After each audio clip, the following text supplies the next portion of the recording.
Paul aurait eu 95 ans dans quelques mois. Mais il s'est éteint dans la nuit de vendredi à samedi dernier. Suspecté d'avoir contracté le coronavirus, il a finalement été testé positif.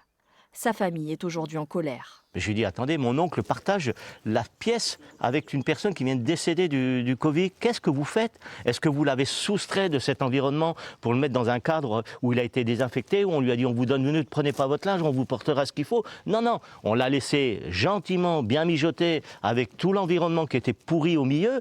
Ce qui a dû se passer est arrivé. Il a été contaminé. Dans cet établissement, un premier cas de Covid est détecté mi-mars. Depuis, les uns après les autres, des soignants et des personnes âgées sont testés positifs.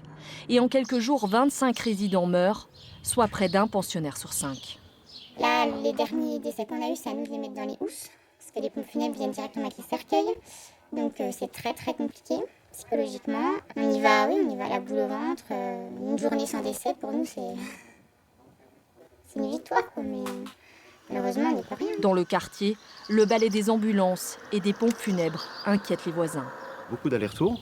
Toute la journée c'était comme ça, avec de marqués Covid-19 dessus. C'est vrai que nous, on s'inquiète, quoi. On s'inquiète vraiment.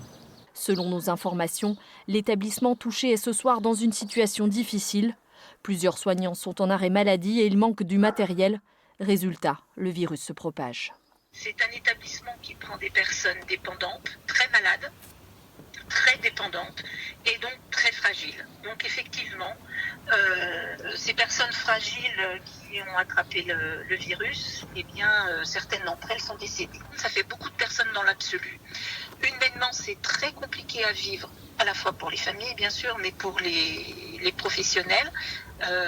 L'équipe de direction est compris. Petite note d'espoir, plusieurs résidents sont sortis d'affaires, tout comme certains membres de l'équipe, guéris.